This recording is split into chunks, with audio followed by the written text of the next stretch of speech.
It is a beautiful Friday night, mid-December, and freezing cold. And the only reason why I'm not really complaining about it is because I've been too lazy to swap out of my uniform pants after work. So the balls are covered.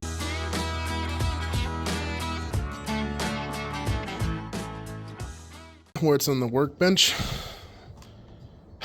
A long-loved project of mine. Heavy as hell. Little dated, and we're going to try to bring this up to speed to get it into the modern world. Joining me now as we bastardize the old school German carry handle optic and attempt to replace it with a Vortex UH1. Now I know there's questions, mainly because I put it on Instagram too, about this. One, this is heavy as hell, and it makes the whole entire lightweight G36 platform a little bit more on the, well, it comes close to an LMG weight. For the benefit versus the cost and all that, it's up to you to decide. But for me, aesthetics are a thing, and for some reason, this triggers my possibly autistic mind. Not tested, but everyone's pretty sure. I'm a big fan of the vent holes. Now, this goes back to the 90s with the, I'll put a picture, with the M16 and the heat guard, or heat shield that goes to that. Scarface's rifle, if you will, for those who prefer pop culture over actual culture. That being said, loving the G36 as I found out about it growing up, and then seeing that this was a thing, it was just like 2 and 2. Awesome. Now we need to bring this thing up to speed. Carry handle sight is still based off the real steel version that came out in the 90s, and if you know, you know. If you don't, here's the short and skinny of it. These things suck compared to today's standards. Back in the day, it was revolutionary, I dare say. It was definitely not a commonplace for it to happen. Go watch America's ACR program with that, where they figured out short combat optics are the way to go. But we're not here about that. This has an incredibly short eye relief. Really not great when airsofting, and a lot of complaints in the real world too. Definitely carries over into airsoft. But you can't beat the old school carry handle. A lot of room. Nice, ergonomic-ish, and it just has its own appeal. You can go the G36C route, where you have the pick rail, right, and easily mount up this. But there's just something about keeping this look all together. Now, my attempt to bring this up to speed is to kind of copy an idea from Tommy Build, which they have their carry handle out. I'll put a picture up somewhere. It's kind of a hybrid version. They have a pick rail and then somewhat of a carry handle style going on. It's a little shorter, kind of looks weird to me, but I'm also not really interested in paying the price for it either. I don't know that offhand, but I'll reference it later on. That's future me's problem as Tank walks by. What up, bud?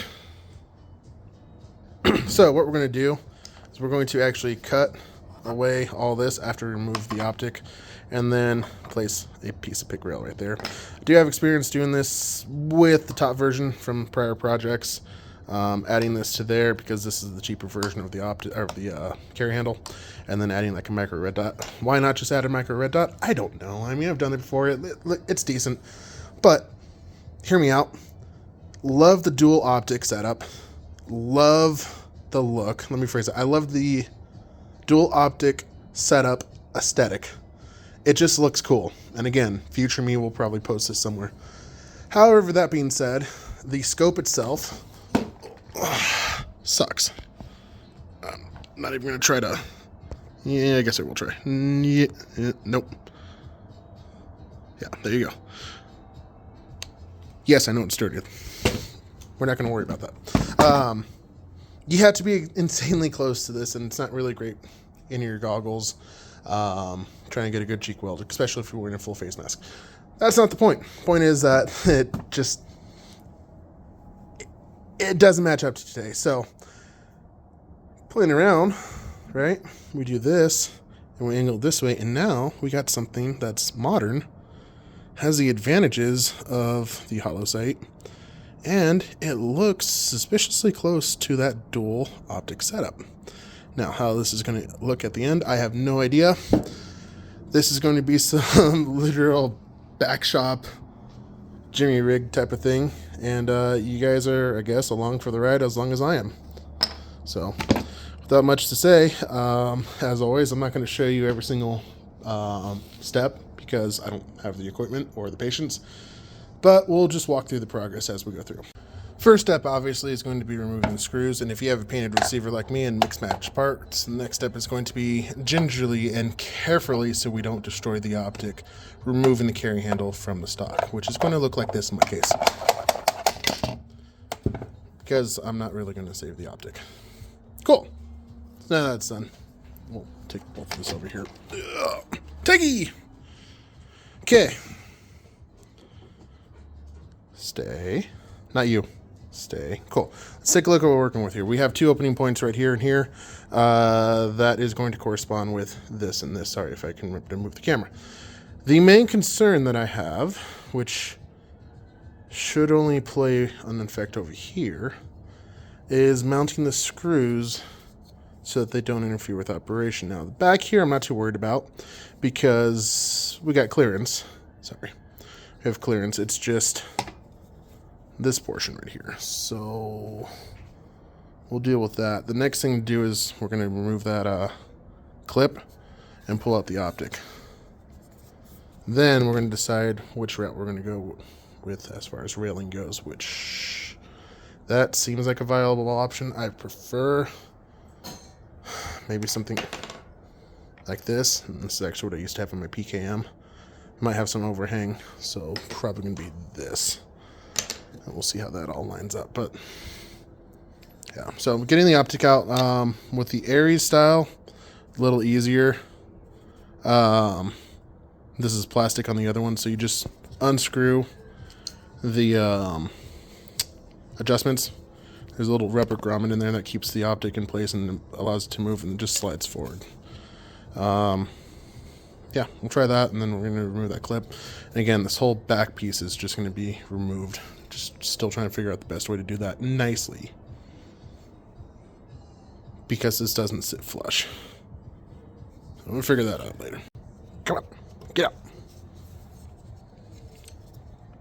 Come on, out, out. All right, you asked for it.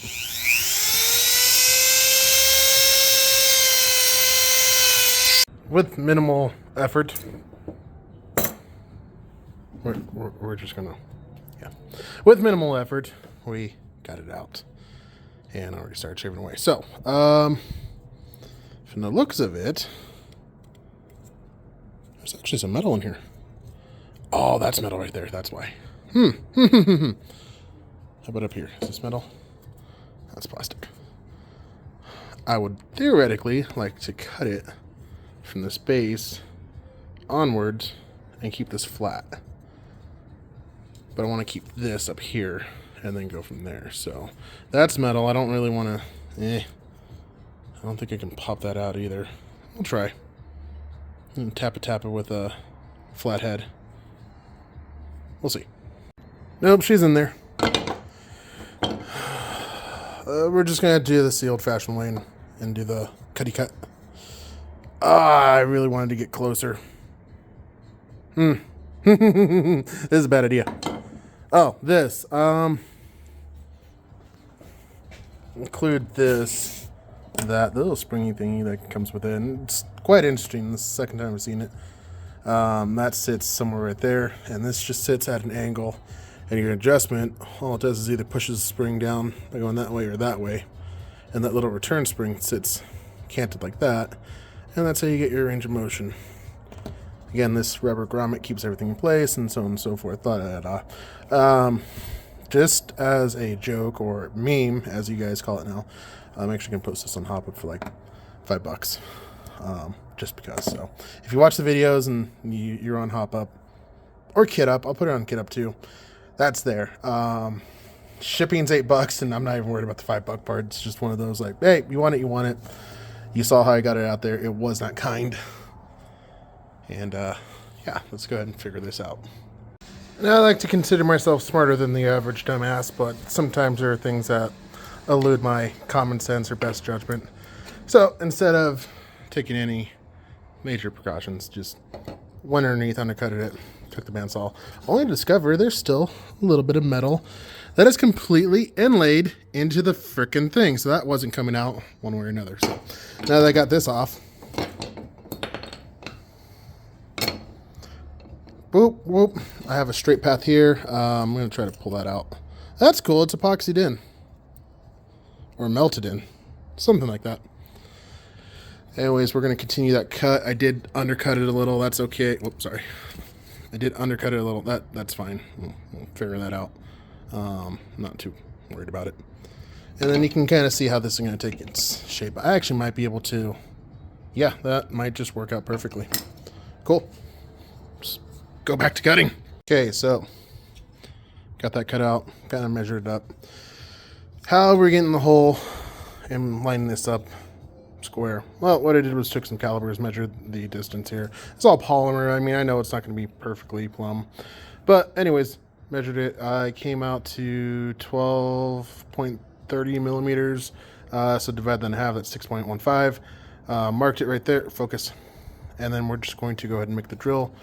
Sorry, we're going to drill the hole, pop it out, and then line it up, and then we'll do the same type of ghetto math over here and mount it up. Cool. That should be fairly easy. The other thing I want to do, maybe I'm overdoing it. It's going to sit like this, which doesn't bug me inherently because it's, you know. But I want to figure out a way how to mount some plexiglass right there. Do something. I'll figure it out. But other than that, it's going to look sweet. I think it's going to look sweet. That's all that matters. So let's go ahead and do that. Get some screws. Jig this up. Good to go. Like carnage. Like this. This does not inspire, hang on, confidence for a project that went well. Grinder and paint me the welder ain't, but I digress.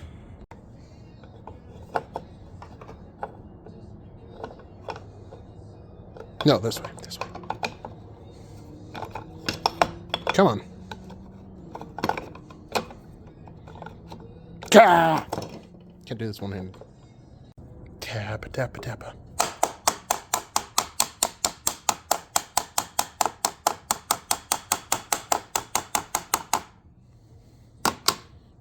I solely did that just to irk some people. You spin me right round, baby, right round.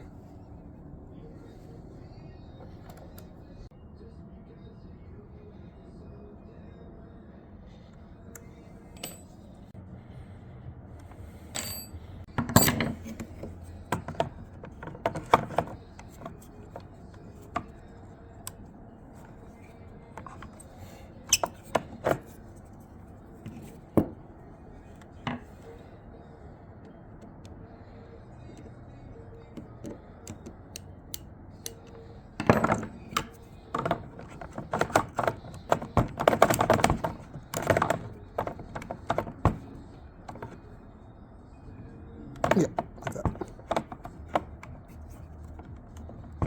Too much? No, not too much. Wrong way. There we go. Nice. Ready? Ready? Ready for the reveal?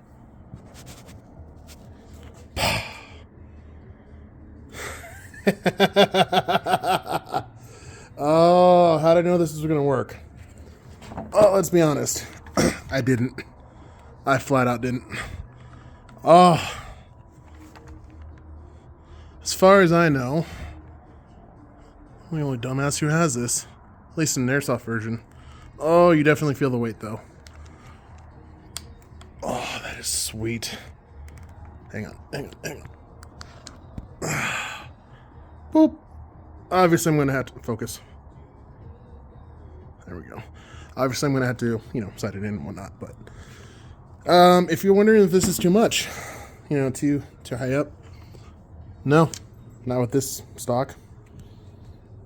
With the cheek riser on it, it is absolutely perfect for me. Get that out of the way. Just. So, how did I know this was going to work? Like I said, I really didn't. With success comes a whole lot of failure. And in my younger days, trying to jimmy rig stuff like that and just go at it, there's a lot of failure. I had an idea, and it's on there. I had an idea it was going to work. Really, really confident it was. Try my shoes. Aesthetic-wise, I mean, let's just, there we go. I don't know what to say, man. Oh, I really don't know what to say. I love it. I got what I wanted. It looks, at first glance, like the dual optic, and I have every advantage of a modern hollow sight. Well, fake hollow sight, but that is awesome. More than so of a pain in the butt to do this, and I'm probably not going to replicate that again. But tomorrow I'll get some good pictures for Instagram and whatnot. But that's it. Let's go over here. Bam. Oh, focus. There we go. Quick target acquisition. Sorry. And this thing is heavy. Oh, but so freaking beautiful. Yes, Seif. Because after this, I'm going to go fight some Illuminatids that came out yesterday. Got to defend Calypso. Democracy. And that is why I actually jumped forward on this build, because Arrowhead, if you're watching this, or if someone sends this over to Arrowhead or the Helldivers pages and whatnot, I want this in the game. Come on. This just screams space age, right? Plus, we don't have a rifle that has a grenade launcher on there. That would be sick, right? That's just me. But as far as this goes, I can finally say mission complete. We are done with the externals, and we'll have a full review on this later on. Micro switch. Anyways, I got nothing else to say. Just hell yeah. Make sure you guys do, when you do something, make sure you have a plan. That's the best thing you can do starting out. That's all I can say as far as advice. Just have a game plan, and then accept the risk and the possibility of failure. Because I mean, if this didn't work, I will say there were several points where I was caught off guard. Old JG, I'm a little sad that I destroyed it because it was a little more well built than I was expecting. The Aries S&T carry handles are all polymer. This sucker had some metal bits in there and whatnot. It made it pretty robust, but I mean, it is what it is. These are like $45 plus tax on Evike, whatever you want to call it. Or you can get them secondhand occasionally. So that was the risk I took, and I am so happy I did. That looks 100 times better. I am so freaking pleased with this. Alright, I'm gonna go play some Helldivers now. Later.